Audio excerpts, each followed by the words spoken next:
Friends, I am Shashi Shrivastava and you are watching Shashi sir की class. आज हम आपको क्लास 9th की poem the road not taken पढ़ाएंगे, जिसके पोइट है रॉबर्ट फ्रॉस्ट। ठीक है, तो इस पोएम में हम आपको वर्ड मीनिंग के साथ आपको पोएम को हिंदी में एक्सप्लेन करेंगे। तो चलिए स्टार्ट करते हैं आज की क्लास। यहाँ पर मैंने कुछ वर्ड मीनिंग्स लिखे हिंदी और इंग्लिश में, ताकि आपको पोएम का जो डिफिकल्ट वर्ड है वो समझ में आए। ठीक है, तो पोएम स्टार्ट करने से पहले हम आपको कुछ बातें बता देना चाहते हैं। द रोड नॉट टेकन जो है, यहाँ रोड एक सिंबल है। तो हर किसी के लाइफ में एक ऐसा टाइम जरूर आता है जब उसे दो ऑप्शन मिलते हैं और कोई एक चूज करना पड़ता है। ठीक है, एग्जाम्पल्स के लिए जब आप 10th कर जाएंगे तो आपके पास भी 3 ऑप्शन होंगे, या तो आप आर्ट्स पढ़िए, या तो साइंस पढ़िए, या तो कॉमर्स पढ़िए। ठीक है, और अगर कोई व्यक्ति चाहता है कि वो बिजनेस करे, ठीक है, अगर कोई व्यक्ति नौकरी कर रहा है, सरकारी नौकरी, ठीक है, तो उसके पास भी 2 ऑप्शन है, लेकिन वो चूज एक ही कर सकता है, या तो गवर्नमेंट जॉब कर सकता है या तो बिजनेस कर सकता है। ठीक है, लेकिन इसमें से प्रॉब्लम ये होती है कि ज़्यादातर लोग क्या करते हैं, एक दूसरे कॉपी कर लेते हैं। मतलब कि जहाँ पर ज़्यादा ऑप्शन है, मतलब कि चूज किया जा रहा है, वही ऑप्शन वो चूज कर लेते हैं। लेकिन यहाँ पर जो पोइट है, उन्होंने क्या किया है कि उन्होंने ऐसा ऑप्शन चूज किया जिसको बहुत कम लोगों ने चूज किया था। मतलब कि वो अपना रास्ता अलग ही बनाते हैं। तो चलिए अब स्टार्ट करते हैं पोएम को। पोएम स्टार्ट होता है, 2 roads diverged in a yellow wood and sorry I could not travel both। तो देखिए, डाइवर्स का मतलब होता है अलग होना। तो येलो वुड का मतलब है कि मौसम समझ लीजिए, सीजन चल रहा है, ऑटम सीजन, और रास्ते में जंगल में पत्तियां गिरी हुई हैं, और जब पत्तियां सूख जाती है तो वो जनरली येलो कलर की हो जाती हैं। तो एक रोड है और वहां पर पत्तियां गिरी हुई हैं येलो कलर की, और वहां पर रोड जो है वहीं पर 2 भागों में अलग हो रहा है। मतलब कि एक साइड और दूसरे साइड रोड जा रहा है। और पोइट कह रहा है, यहाँ पर आई जो है वो पोइट के लिए यूज हो रहा है, and sorry I could not travel both. मतलब पोइट कह रहे हैं कि ये पॉसिबल नहीं है कि हम दोनों पर ट्रेवल कर सके, दोनों पर यात्रा कर सके, या मतलब कि दोनों पर रास्ते जा सके। And be one traveller long I stood and look down one as far as I could. अब क्या होता है कि एक ट्रैवलर की तरह वो वहीं पर खड़े हैं और एक रोड को वो चुपचाप देखे जा रहे हैं। To where it bent in the undergrowth. तो अंडरग्रोथ का मतलब देखिए होता है प्लांट्स, बुशेस मतलब कि झाड़ियाँ। तो वो रोड को वहां तक देख पाते हैं जहां तक उनकी आंखें देख पाती है। मतलब कि जहां पर रोड पर बुशेस हैं, प्लांट्स लगे हुए हैं, या रोड अब क्या हो रहा है कि मुड़ने वाला है। बेंट मतलब मुड़ना। तो जहां रोड मुड़ जाएगा वहां तक तो आप नहीं देख पाएंगे कि कहाँ वो मुड़ा, उसका आखिरी पॉइंट ही देख पाएंगे। तो वहां तक जो है वो पोइट देख रहा है। अब रोड घूम गया है तो वहां आगे वो नहीं देख पा रहे।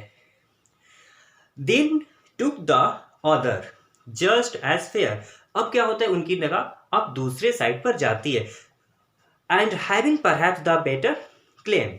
तो बेटर क्लेम का मतलब यह हुआ ऑप्शन या चॉइस। ठीक है, तो then took the other just as fair, मतलब कि दूसरा पर ध्यान जाता है तो उनको भी वो रोड सेम ऐसा ही लगता है। फिर उन्होंने क्या करते हैं कि दोनों में से कोई एक चूज कर लेते हैं। And having perhaps the better claim, अब उन दोनों रोड्स में से कोई एक चूज कर लेते हैं। Because it was grassy and wanted wear, और उस रोड को चूज करते हैं जहां पर ग्रासी एंड वांटेड वियर है। मतलब कि देखिए, जो उपयोग ना हुआ हो। मतलब कि 2 रोड देखते हैं, एक रोड जो है वहां पर उनको फील होता है कि यहाँ से काफी कम लोग गुजरे हैं, मतलब कि यूज नहीं किया गया। यूज नहीं का मतलब कि उस रास्ते बहुत कम लोग गए हैं, तो वही रास्ता वो चूज कर लेते हैं। मान लीजिए आपके सारे फ्रेंड्स 10th बाद साइंस चूज कर लेते हैं और ना के बराबर आर्ट्स चूज कर लेते हैं। तो अगर आप साइंस ना चूज करके आर्ट्स कर लेते तो आप डिफरेंट हो गए। मतलब कि आप उस रास्ते चले जो आपके फ्रेंड नहीं चले। तो यहाँ पर सेम कंडीशन पोइट की है।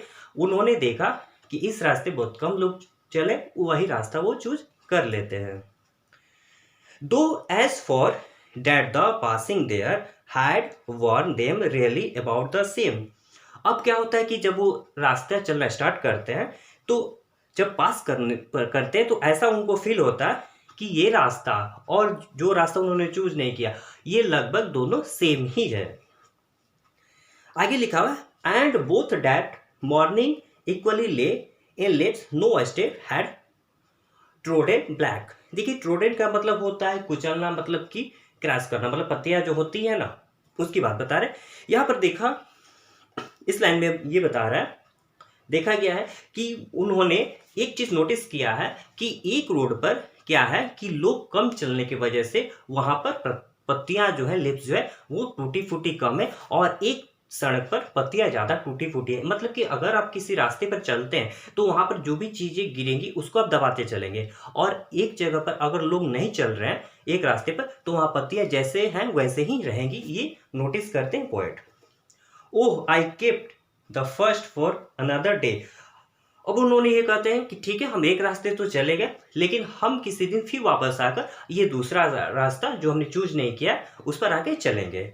ये knowing how way Leeds on two way.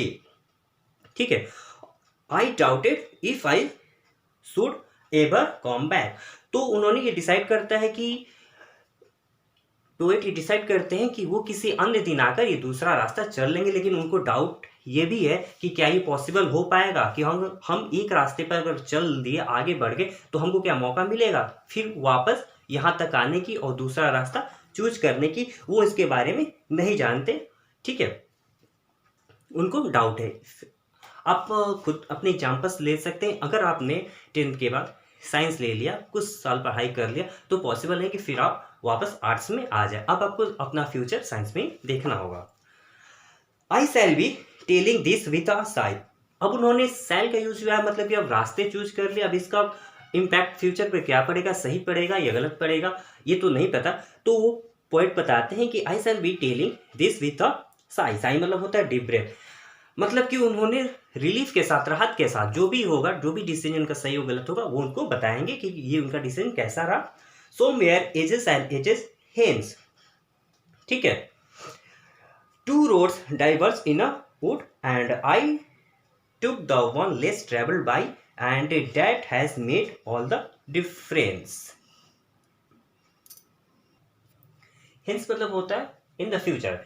तो उनका डिसीजन जैसा भी होगा, अच्छा होगा खराब होगा, इन फ्यूचर में वो ये बताएंगे। ठीक है, और वो फिर आगे लिख रहा है two roads diverged in a wood, मतलब कि वो पोएट जो है ये बताएंगे कि उनकी लाइफ में एक समय ऐसा आया था जब टू ऑप्शन उनके पास था, और उन्होंने and I took the one less travel by, और उन्होंने उस ऑप्शन को चूज किया जिसको सबसे कम लोगों ने चूज किया था, पसंद किया था। ठीक है, मतलब कि सबसे कम जिसको पसंद किया गया था।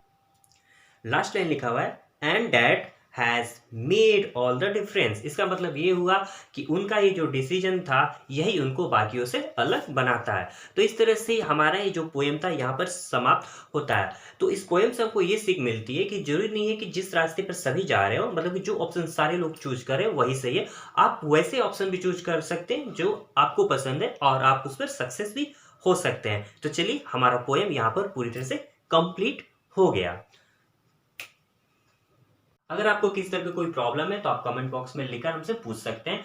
वीडियो को लाइक, कमेंट और शेयर जरूर करें। हमारी मुलाकात फिर आपसे होगी एक नए वीडियो में एक नए टॉपिक के साथ। तब तक के लिए बहुत बहुत धन्यवाद। Thank you.